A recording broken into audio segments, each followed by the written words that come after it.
So I will speak briefly about types of insulin and historical perspective. These are my disclosure. So 1921 is one of the most important year in the history of modern diabetology. You know why? Of course, because 1921 insulin was discovered by those two guys. You know those guys? Yes. Who are they?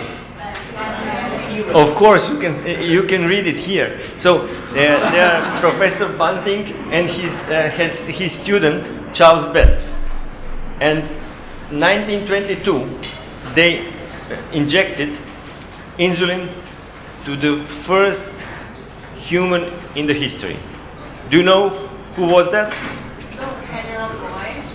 It was a boy. Leonard Thompson. Correct. So this was Leonard Thompson. You can see it here. He was dying in a hospital in Toronto because of lack of insulin, because of type 1 diabetes, because of diabetic ketoacidosis. Unfortunately, till then, there was no insulin available. And he would die if those two guys didn't discover insulin. So you can see the first application was on January 11, 1922. I like this date because I was born on that day, but a few years after. So very soon, within less than 2 months, he was completely recovered. Otherwise, he wouldn't be allowed. So that's the reason. That was the reason why insulin is considered as the biggest achievement in modern medicine and the most important discovery in modern medicine. But you can see it here. He died at the age of, do you need calculator? So, 27. What do you think why? Why he died? What was the reason of his death? Side effect of insulin. Which one? Hypoglycemia. Is there any other suggestion? Vascular complication. Allergies? Okay. Allergy again? Okay. Accident? Yeah, why not? Something like that. We do have an answer. I believe he had pneumonia or something that the treatments back then wasn't very good. So. Did you see my slides before? Okay. So he died I studied. at the age, I'm joking, but thank you very much. You are the winner. One applause. So he died due to pneumonia, but you know why? Because at that period of time, there was no antibiotics. Antibiotics were discovered much later than insulin. Can you imagine that? And next year, 1923, those two guys got Nobel's award. Did you notice something? It was a professor, Sir Frederick Banting, his colleague from laboratory. Who is missing? Of course, student. Student is missing. So professor got Nobel's award and his colleague from laboratory, but not the student. But they were very correct and they shared the award. But the majority of award, which was a financial award, you know that Nobel Prize includes lots of money, and they spent the majority of that money just in production of more insulin. So that was the reason why it was in University of Toronto. So first insulin was produced at the University of Toronto by 2 or 3 guys. Professor Bunting, his student Best, Professor McLeod, and few other people.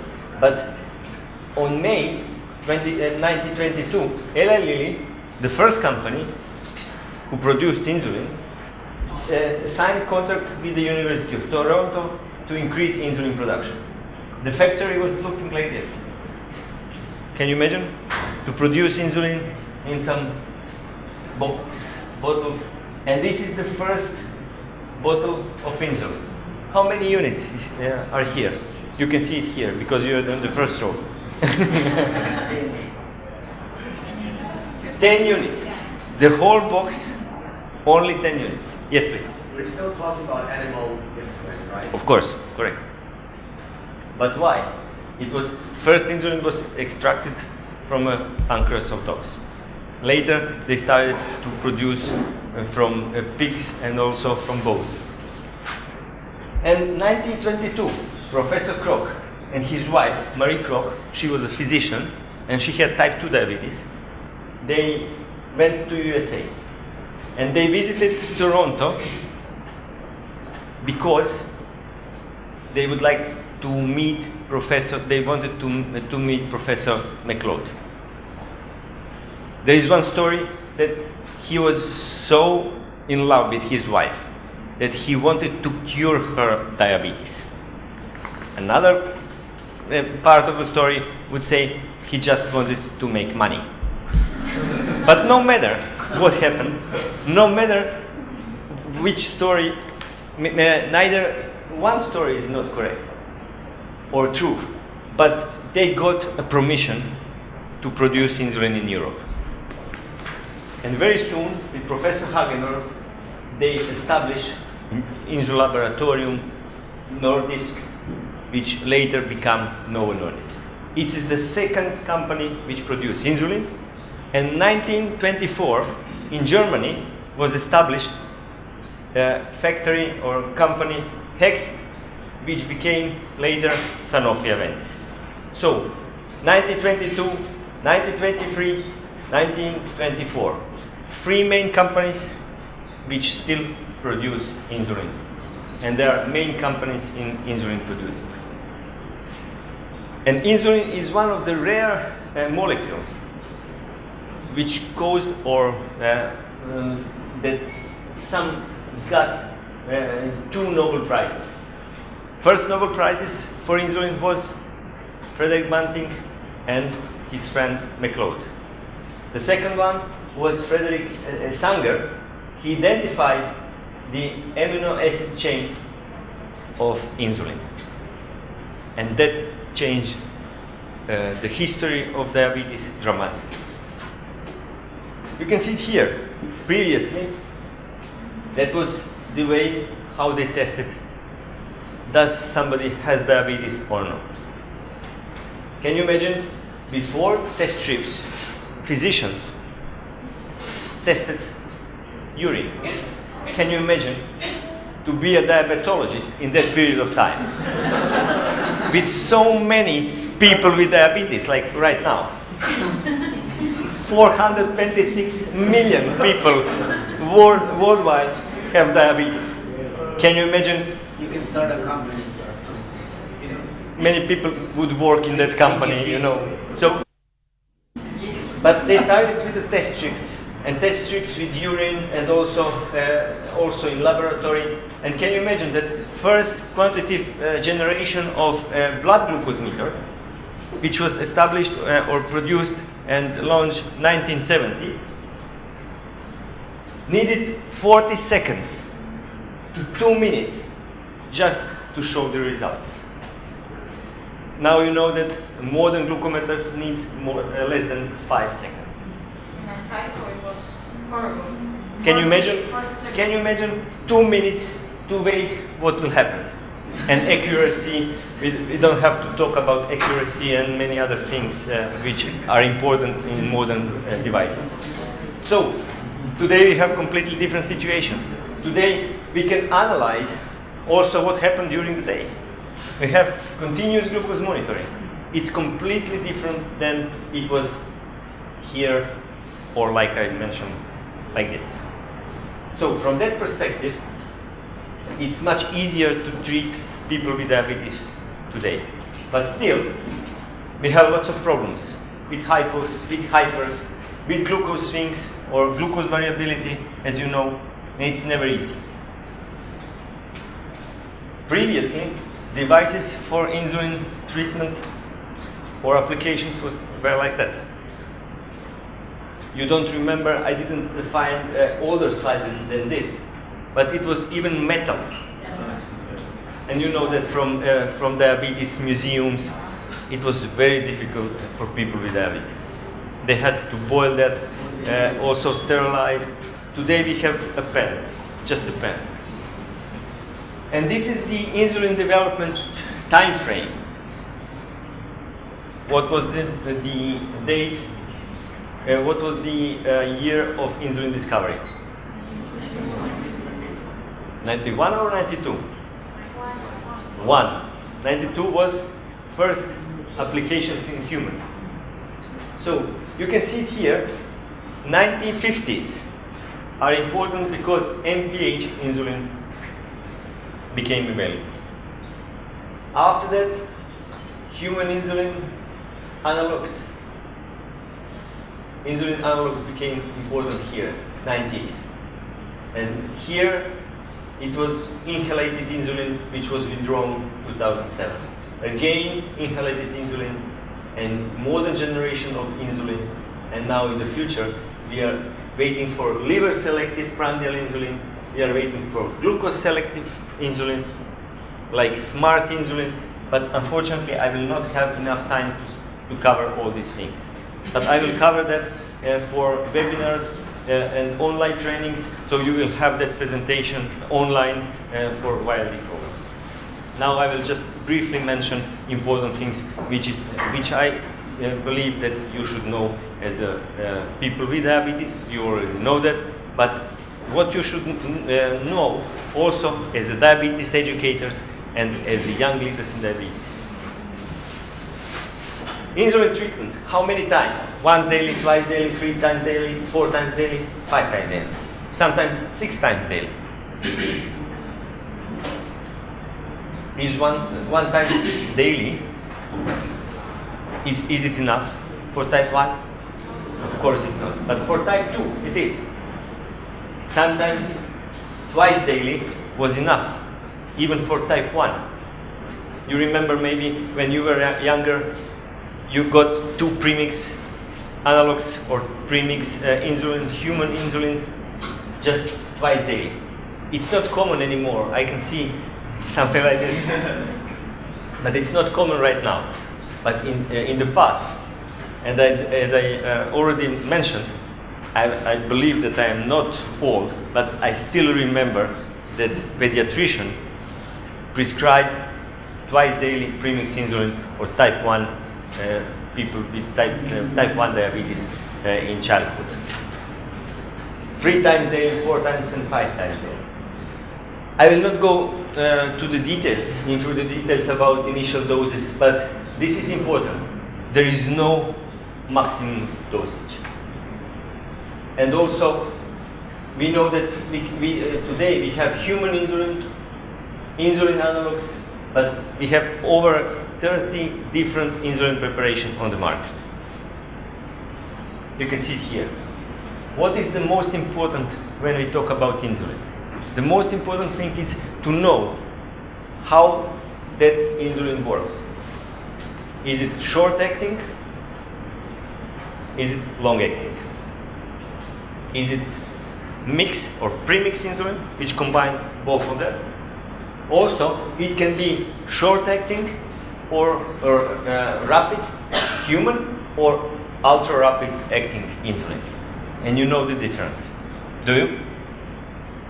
I believe that all people with diabetes in modern countries with type 1 diabetes, they are on ultra-rapid acting insulins like Lispro, Aspart, Lulizin, or Humalog, Novorapid, and Apid. But still, in some countries, you can find the short-acting human insulins like Humulin or Actrapid. Did you hear for that? And they still use that. The difference between those two insulins is in what? This is human and this is analog. But the important is here. Look at this. Onset of action is half an hour to 1 hour for human insulin and 15 to 20 minutes for analogs. On the other side, we have human insulin or also analogs and premix. I believe that all of you are on basal bolus, prandial 3 times daily, and 1 or 2 long-acting insulin. Some of you are on insulin pumps. If you want, I just wonder how many of you are on insulin pumps. Huge number of people on insulin pumps. So you know very well how important it is to realize and to know what is the duration of insulin and onset of insulin, each insulin. On the other side, when we talk about insulin treatments, you know why we use MPH insulin or basal insulin in the evening. Because this insulin, basal insulin in the evening, suppress glucose production overnight of glucose from liver. So hepatic production of glucose during the night can be suppressed by insulin. On the other side, prandial insulins will cover needness for insulin for breakfast, lunch, and dinner. Basal insulin will suppress hepatic glucose production overnight. But what will happen if this insulin has this profile? You could have hypoglycemia over here or somewhere over there. And on the other side, what will happen here if you don't have insulin? During the day, you will have higher glucose level in between of breakfast, lunch, and dinner. So from that perspective, sometimes it's important to take 2 more injections or 1 more injection. 1 in the morning, 1 in the evening, and 3 short-acting insulins. We are lucky that today we have modern insulins which are not like this, and they have completely flat profile. And from that perspective, this basal insulin will cover needness during the night, but also will increase the concentration of insulin during the day. And you need prandial insulin for breakfast, lunch, and dinner. We are afraid of this. How many of you ever in last 3 months had 1 episode of hypoglycemia?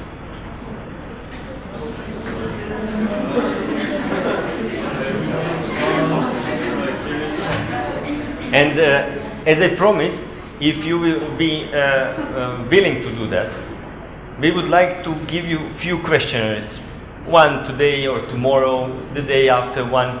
You know why? Because that will be the document which we would like to present IDF to say we have to do something. Because that could help us and that can help you in arguing for better insulin in your countries.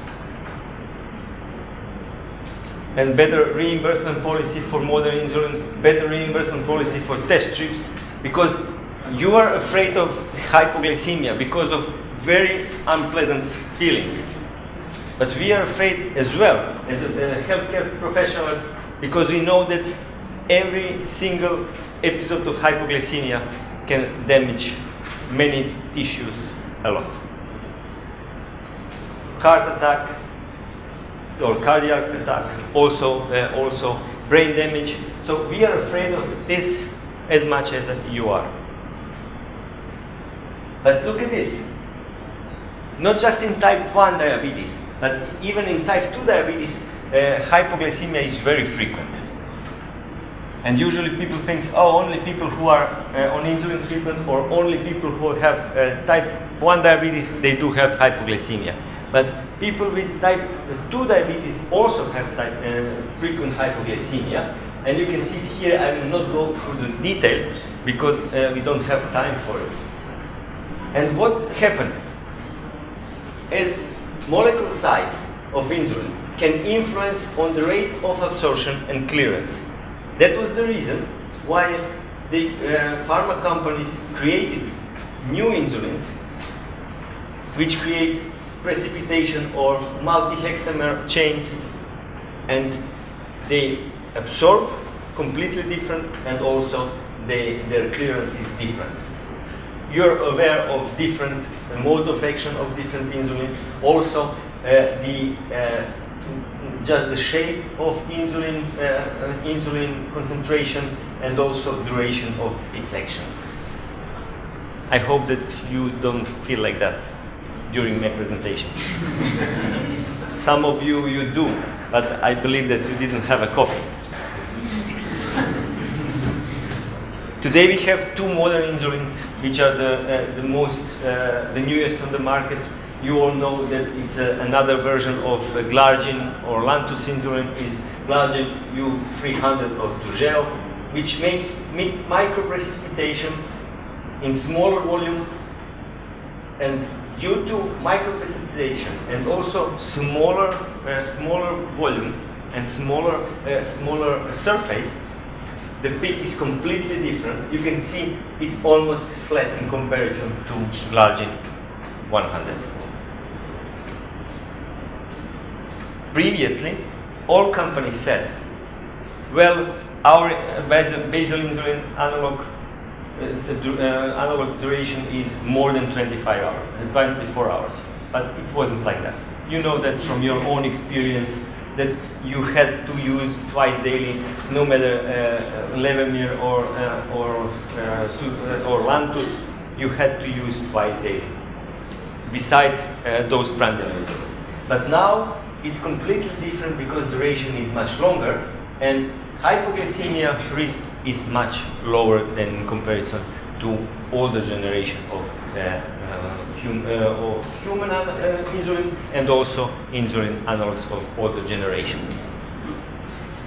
Hopefully you're not like this right now, but still I have few more slides, and this presentation will be also posted on web page, and it will be much wider, and also I will go much more into details. But still, the last insulin which was released and on the market is insulin degludec Tresiba, which makes in subcutaneous tissue multiple hexamer change. And you can see it here.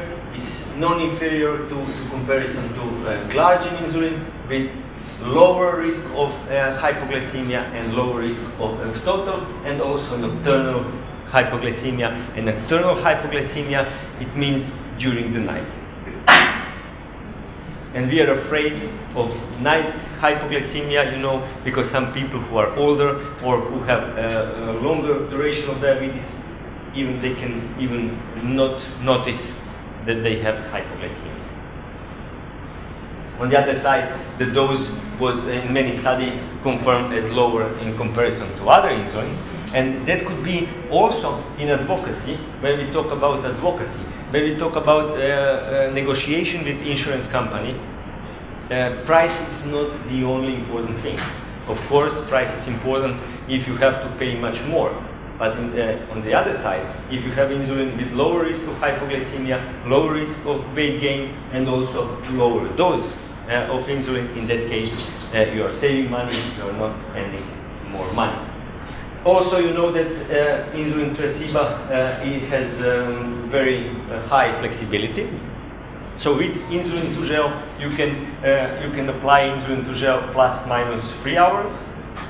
And insulin Tresiba, you can apply plus minus 16 hours. Usually, we don't recommend to do that, because you never know did I take my insulin in the morning or in the evening? So it's not something to recommend. But still, sometimes you are out, you have some party, you have some wedding, especially if it's your wedding, it's very stressful.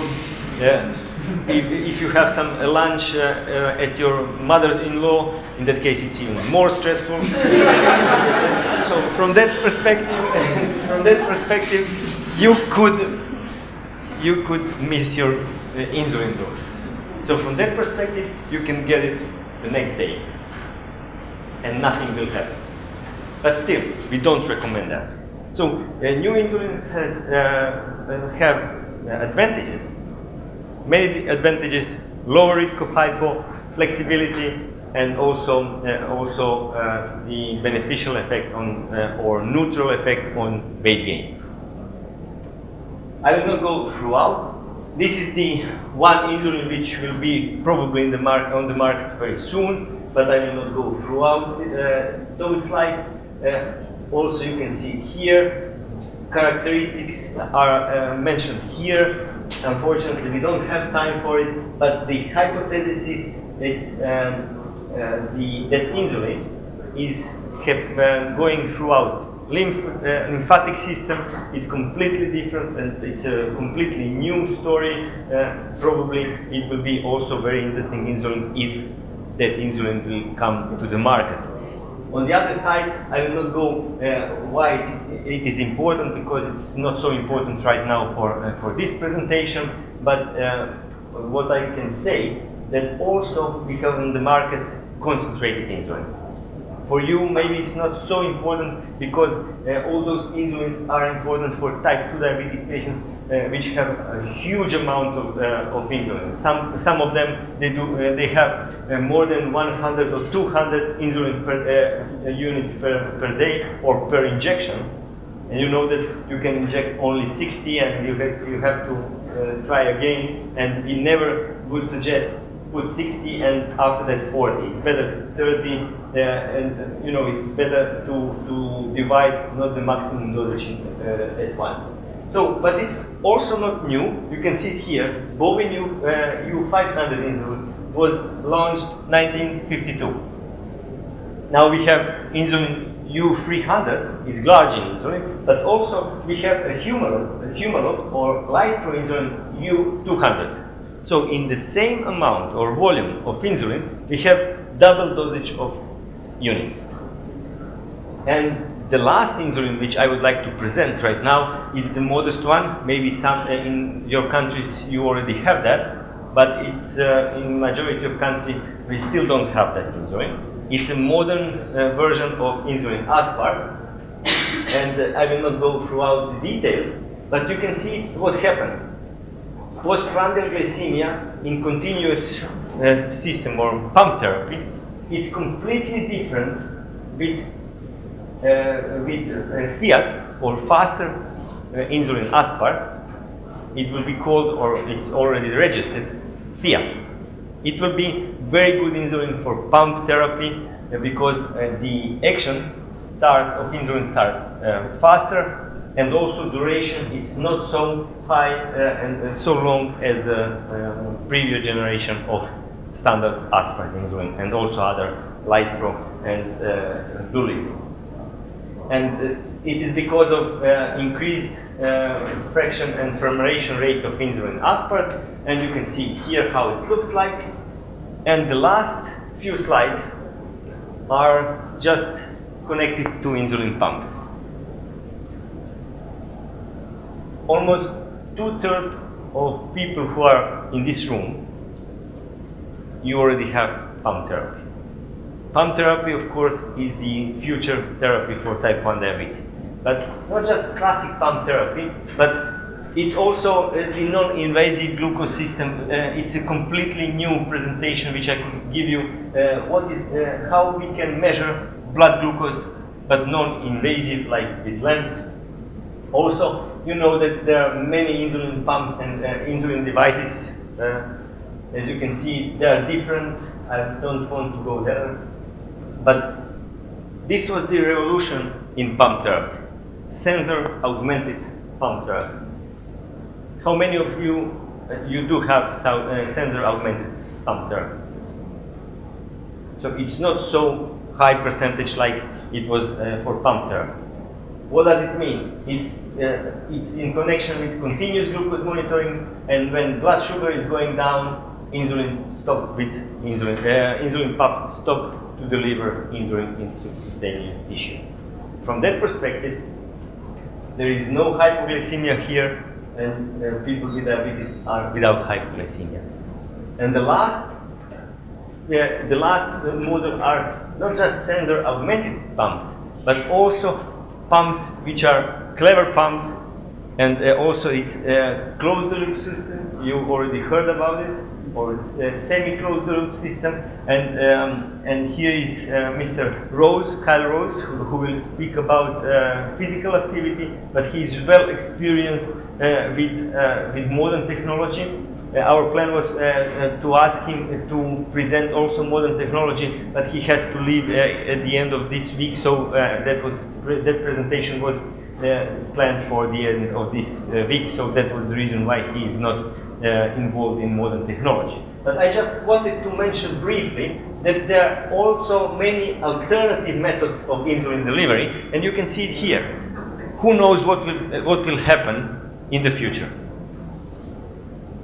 But no matter what will happen, even insulin delivery or oral sublingual buccal insulin, intraperitoneal insulin, inhalated insulin are again available.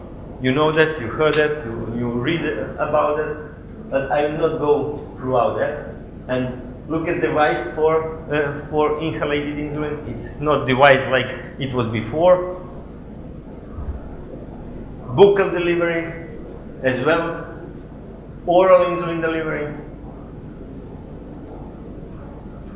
But what we are afraid always is hypoglycemia. And on this slide, I just wanted to briefly mention medical and social consequences of hypoglycemia. And no matter about insulin treatment, in this moment, there is no insulin treatment which will never cause hypoglycemia. Maybe smart insulin will not cause hypoglycemia, but we still have to wait for it. And you remember from 1923 we have insulin. From 1922 from Eli Lilly, 1923 Novo Nordisk, 1924 Hex or Sanofi Aventis. But at the end of the day, we have to emphasize the importance of non-pharmacological measures and treatment of diabetes, no matter type 1 or type 2.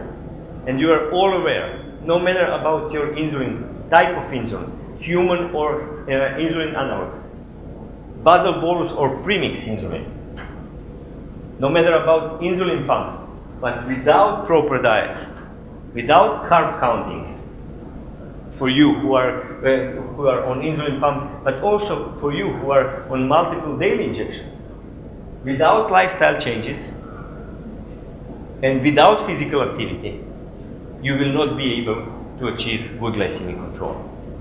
Because at the end of the day, this is the most important. Like George Orwell said, helping others is good, but teaching them to help themselves, it's even better. Without education, we cannot do anything. And so I really appreciate that education, you can see it here, education. You mentioned education immediately after awareness. So education is not important just for you, who are pretty well educated, especially you who use insulin pump therapy, but for all other people. And you can help them even in your countries, in your region, and worldwide. Thank you very much.